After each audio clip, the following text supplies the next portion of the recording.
Stanley had never seen the office this brightly lit. Was it a sign of something? He hoped it was. He hoped very much that it was.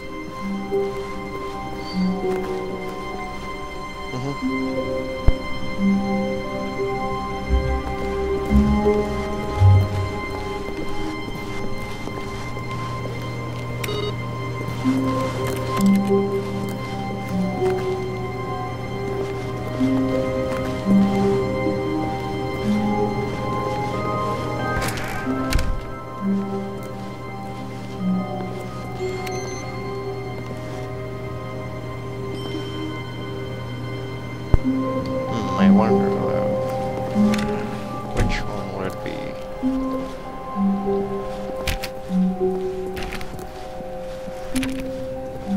When Stanley came to a set of 2 open doors, he entered the door on it. This was not the correct way to the meeting room, and Stanley knew it perfectly well.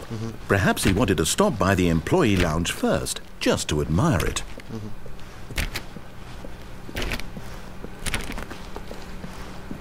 The lounge was sublime, a work of art. But eager to get back to business, Stanley took the first open door on his left. And so he detoured through the maintenance section, walked straight ahead to the opposite door, and got back on track.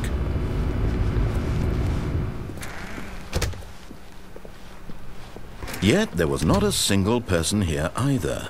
Feeling a wave of disbelief, Stanley decided to go up to his boss's office, hoping he might... Oh no, not again. I won't be part of this. I'm not going to encourage you. I'm not going to say anything at all.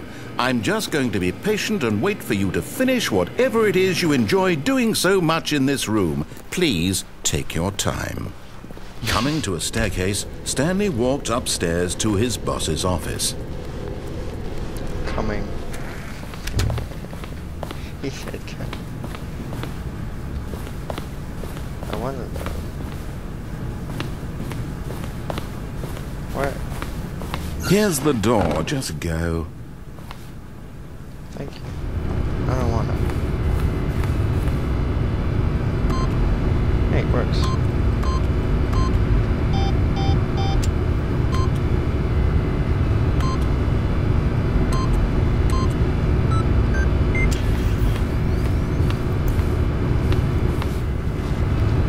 Neato.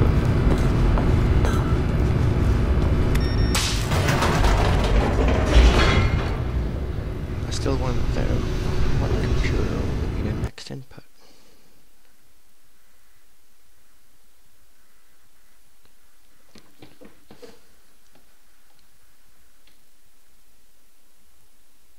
This is a lovely game.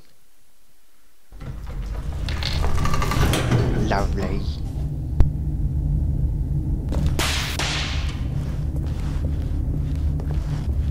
Stanley walked straight ahead through the large door that read Mind Control Facility.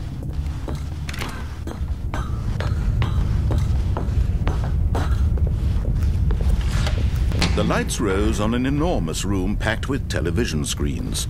What horrible secret did this place hold? Stanley thought to himself. Did he have the strength to find out?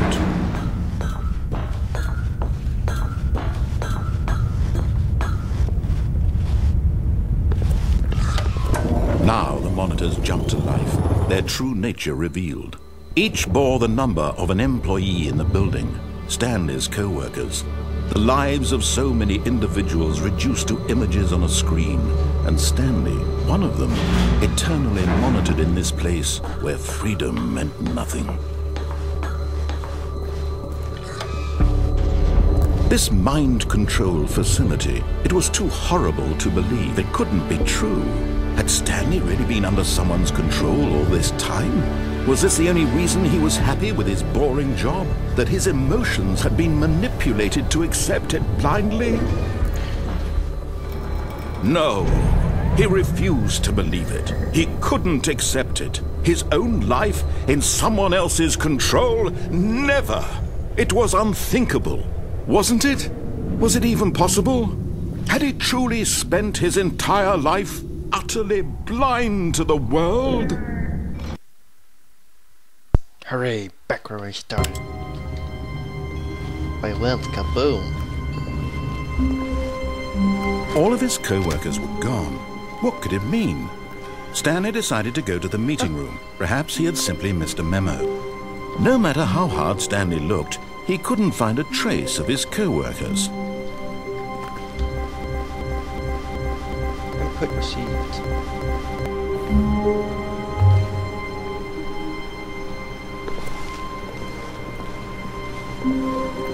Okay, bye. What? At first, Stanley assumed he'd broken the map until he heard this narration and realized it was part of the game's design all along. He then praised the game for its insightful and witty commentary into the nature of video game structure and its examination of structural narrative tropes. So, now that you're here, what do you think? Isn't this a fun and unique place to be? Why don't we take a minute just to drink it all in? Okay, I'm over it now. What do you think? Are you sick of this gag yet? Ah, then in that case we'll continue. But now, here comes the real question.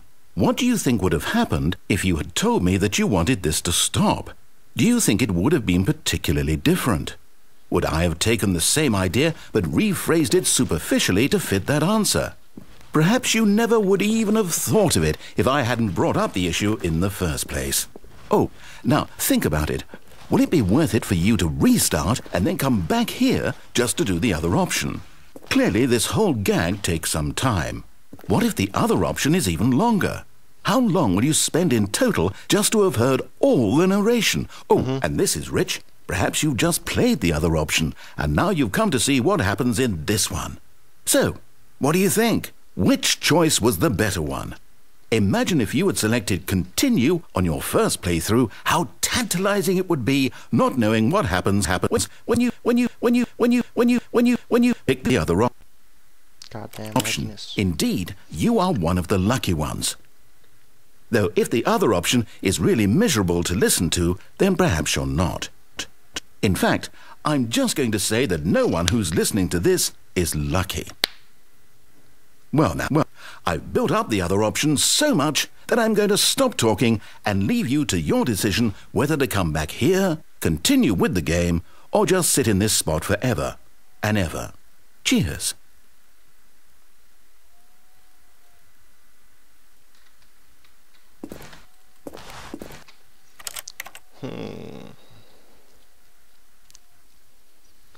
The end is loading. So many endings in this game.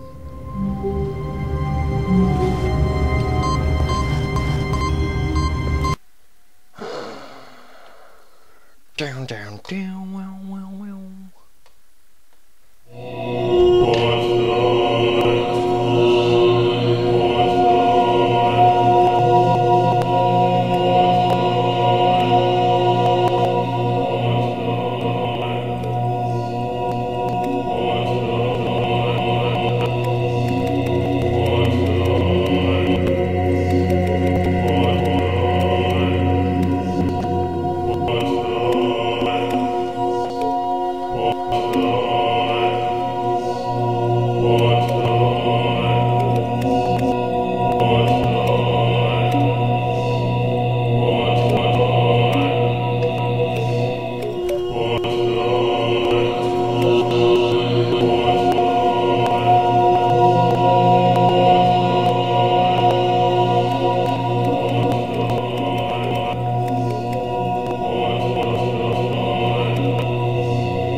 This is, I hope I go to hell. It suits me more. Okay, so I guess I almost get every ending now. What?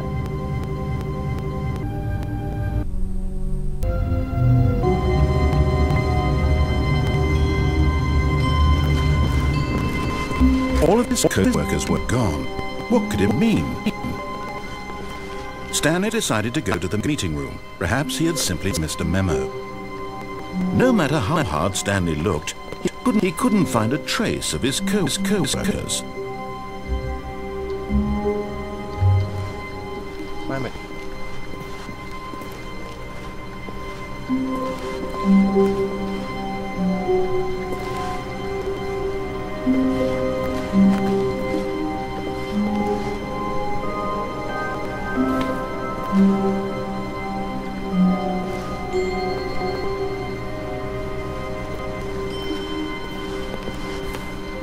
Ah, damn. Okay. Stanley assumed he'd broken the map until he heard this narration and realized it was part of the game's design all along.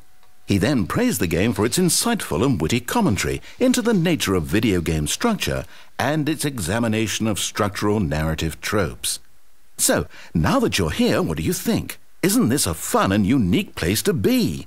Why don't we take a minute just to drink it all in. Over it now. What do you think? Are you sick of this gag yet?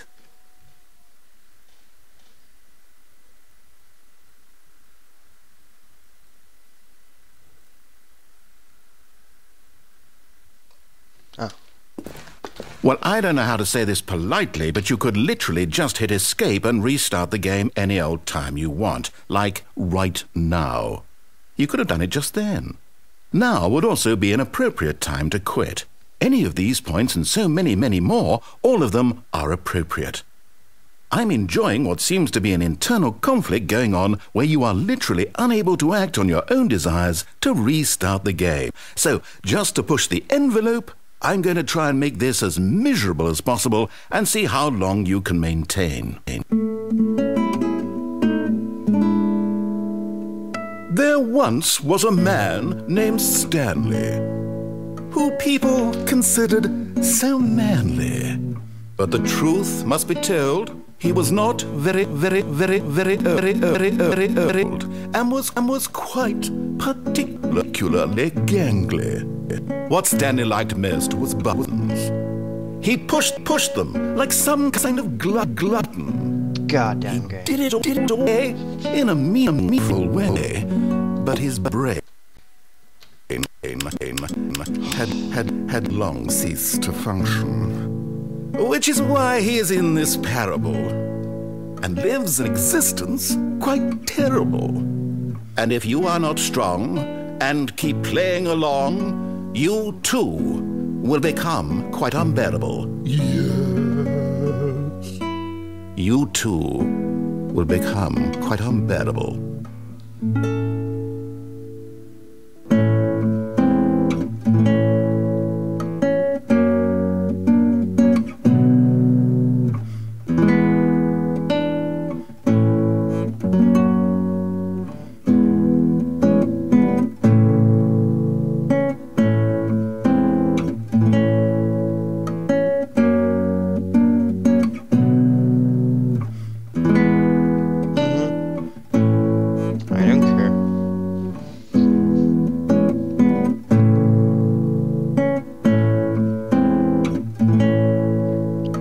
I'll skip this part for you guys.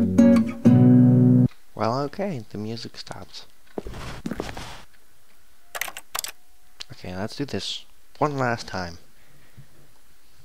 I'm pretty sure.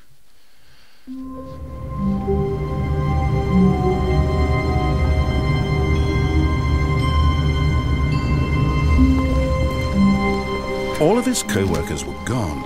What could it mean? Stanley decided to go to the meeting room. Perhaps he had simply missed a memo.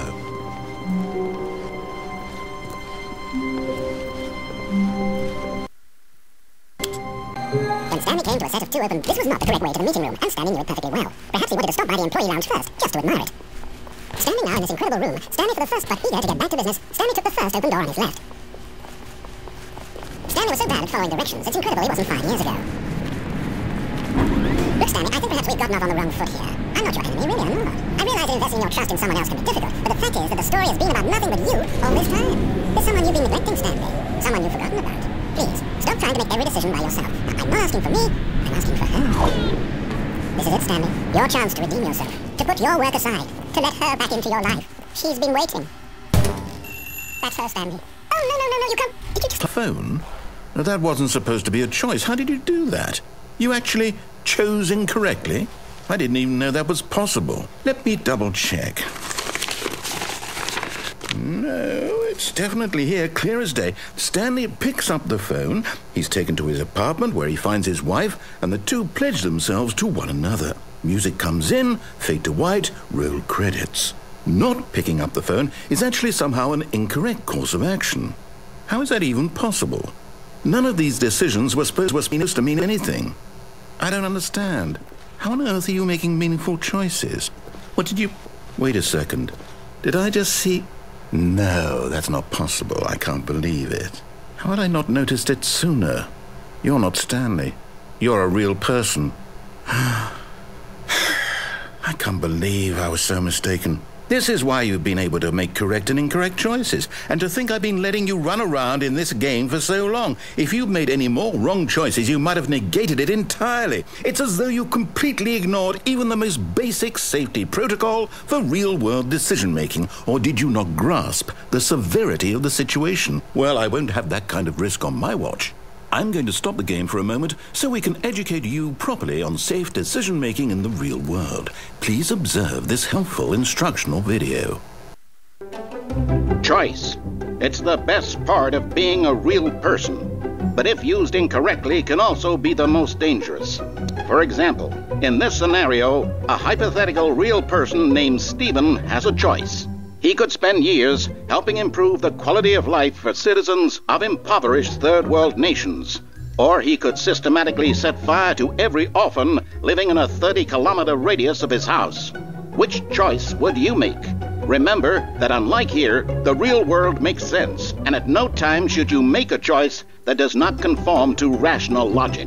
If you find yourself speaking with a person who does not make sense, in all likelihood, that person is not real. Allow the person to finish their thought, then provide an excuse why you cannot continue talking. Turn to a partner and practice saying, "My goodness, is it 4:30? I'm supposed to be having a back, sack, and crack."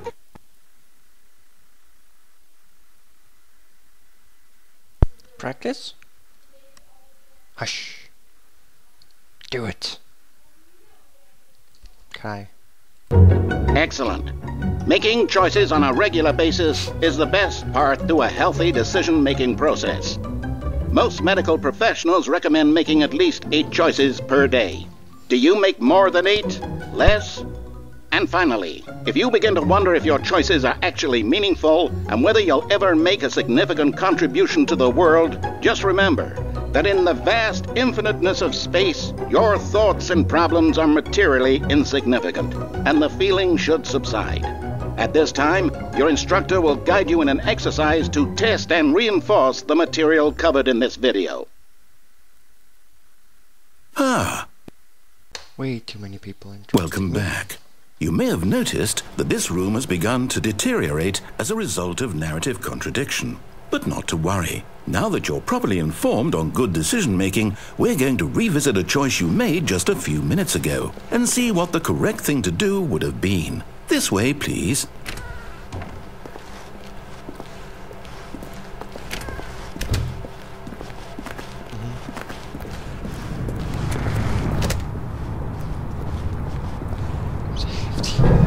Now that we know your choices are meaningful, we can't have you jumping off the platform and dying.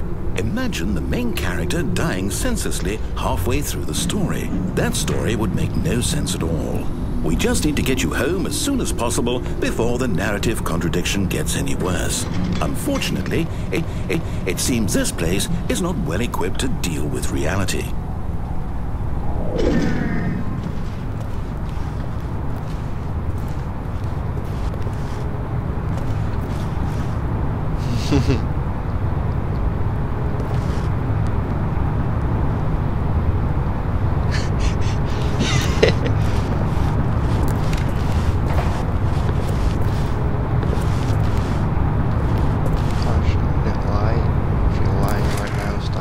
I'm not lying, because I'm a very tall midget.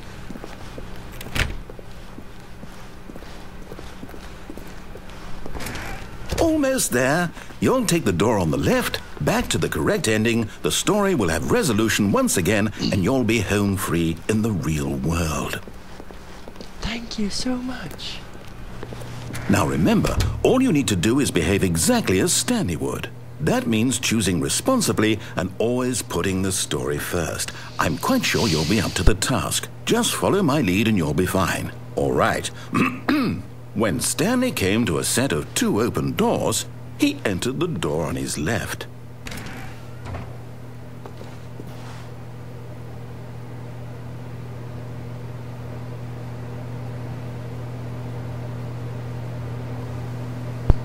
God damn it.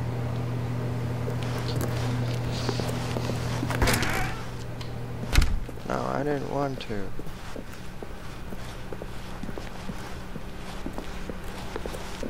Yet there was not a single person here either. Feeling a wave of disbelief, Stanley decided to go up to his boss's office, hoping he might find an answer there. Coming to a staircase, Stanley walked upstairs to his boss's office.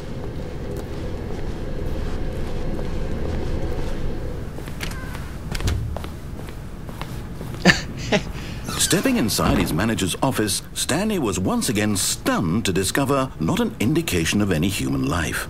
Shocked, unraveled, Stanley wondered in disbelief who orchestrated this, until he saw the door with a voice receiver next to it. Surely behind this door lay all the answers to his questions. And beyond all probability, he knew the passcode. He had seen it on his boss's computer just last week. Night Shark 115. Was this the code to open the door? Would it still work? There was only one way to find out. Stanley had been trained never to speak up, but now he would draw from within himself the courage to face the unknown. He drew a sharp breath and then spoke the code.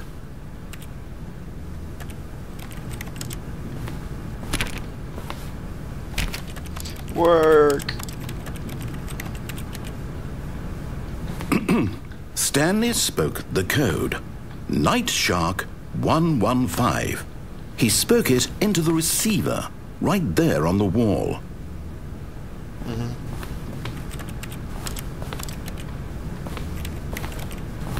I'm sorry, is there a problem? You didn't mishear me, did you? Please speak the code into the receiver. Otherwise we can't get on with the story. This is a crucial step.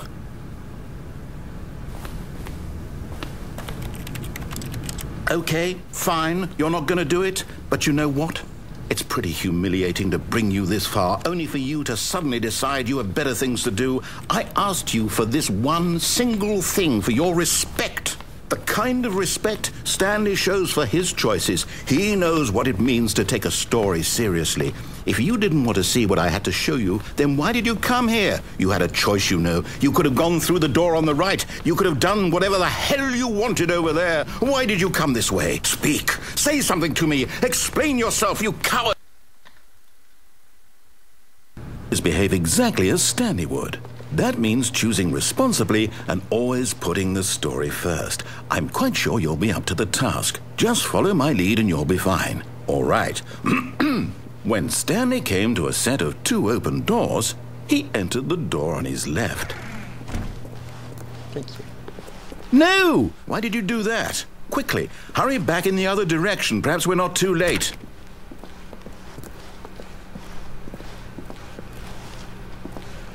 No.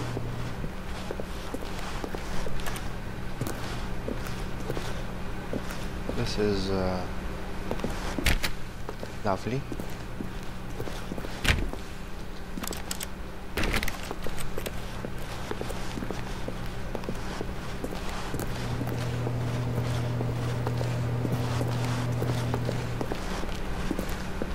Okay, let's do this again.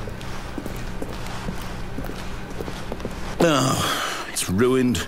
I can't believe, after everything we talked about, that my story, you've destroyed my work. Why? For what? What did you get out of that? What did you think was so special about seeing the game undone, left here like so much garbage? It's worthless now. And what am I supposed to do? Even if there were a way to continue, would it be worth it? To know that my story is now incorrect? How can I go back to that? I can't erase that knowledge. I'll have to live with it forever. reliving its impossibility forever. I couldn't live that way. Is it better to shut the game down entirely? To willingly destroy all of my work? I don't know. What's the answer? What do I do? What do I do? What do I... No, I have to. I have to shut the game down. I have to. I have to.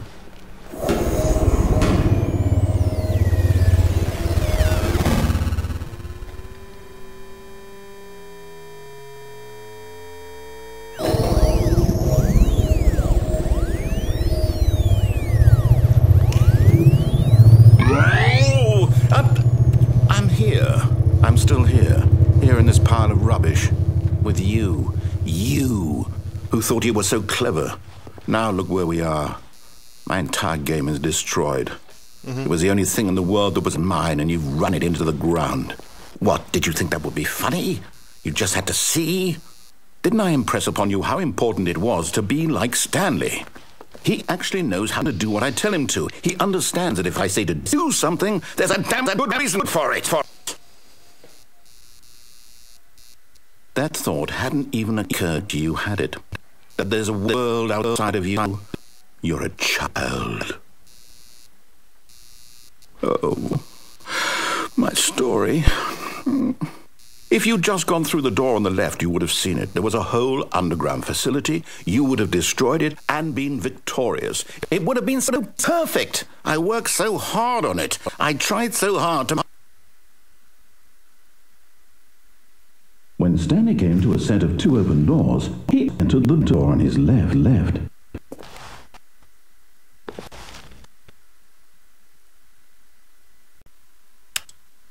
Stanley?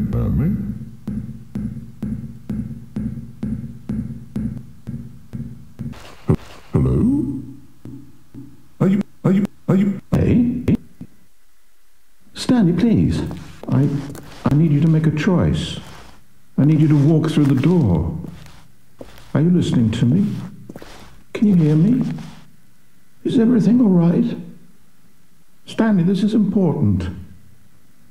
The story needs you. It needs you to make a decision. It cannot exist without you. Do you understand me? Whatever choice you make is just fine. They're both correct. You cannot be wrong here. We can work together. I'll accept whatever you do. I simply need you to take that step forward, please. Choose. Do something. Anything. This is more important than you can ever know. I need this.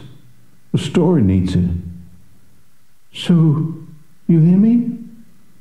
Are you there? Are you listening to this? Stanley, are you there? Okay. It's okay, I can wait. You need time to decide. Time to make sure your choice is correct. That is the best choice. That's all right. I'll wait for you to decide what's the right thing to do. Take as much time as you need. Okay. Well, that was the Stanley Parable. I hope you guys enjoyed. Wait, what?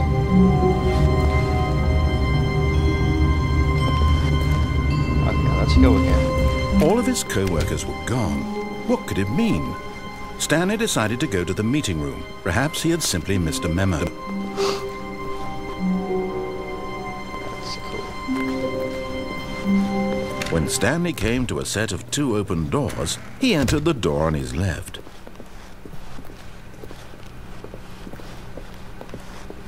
Yet there was not a single person here either.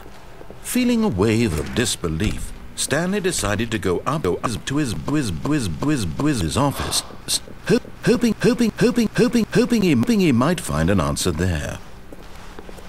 Coming to a staircase, Stanley walked upstairs to his boss's office.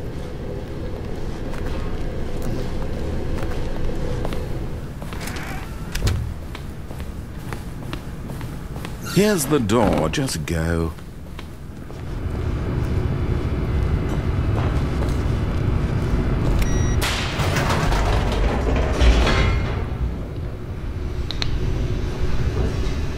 Oh, that's neat. Very neat indeed.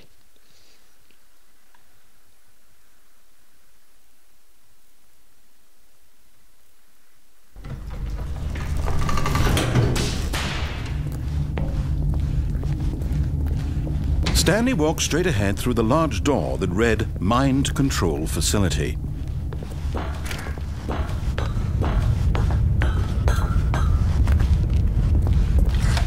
The lights rose on an enormous room packed with...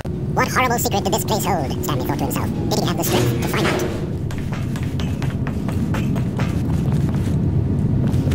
Now the monitors jumped to life, their true nature revealed. Each bore the number of an employee in the building, Stanley's co-workers. The lives of so many individuals reduced to images on a screen, and Stanley, one of them, eternally monitored in this place where freedom meant nothing.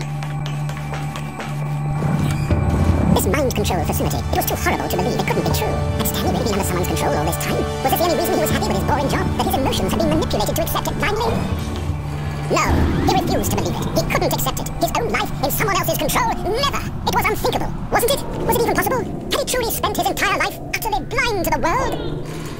But here was the proof, the heart of the operation. Controls labelled with emotions, happy or sad or content, walking, eating, working, all of it monitored and commanded from this very place. And as the cold reality of his past began to sink in, Stanley decided that this machinery would never again exert its terrible power over another human life, for he would dismantle the controls once. Hey guys, are you ready to end the episode? Because I think I'm pretty much done with the game.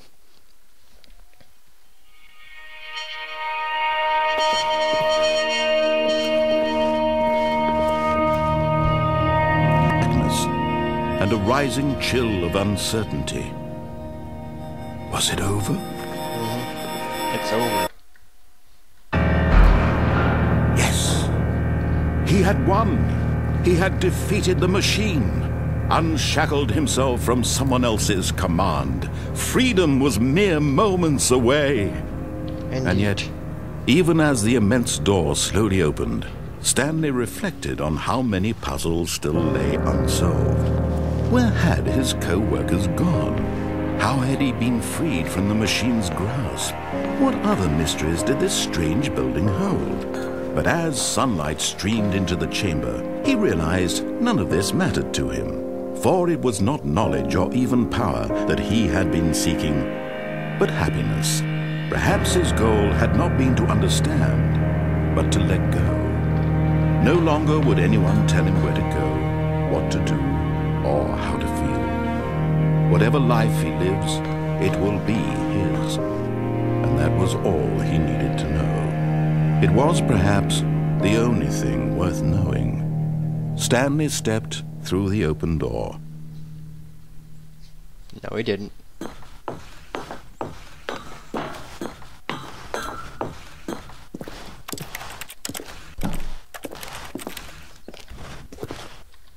I don't wanna.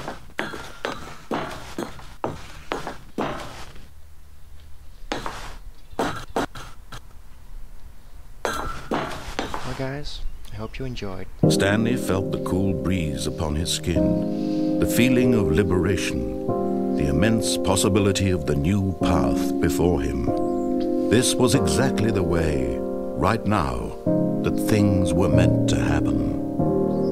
And Stanley was happy.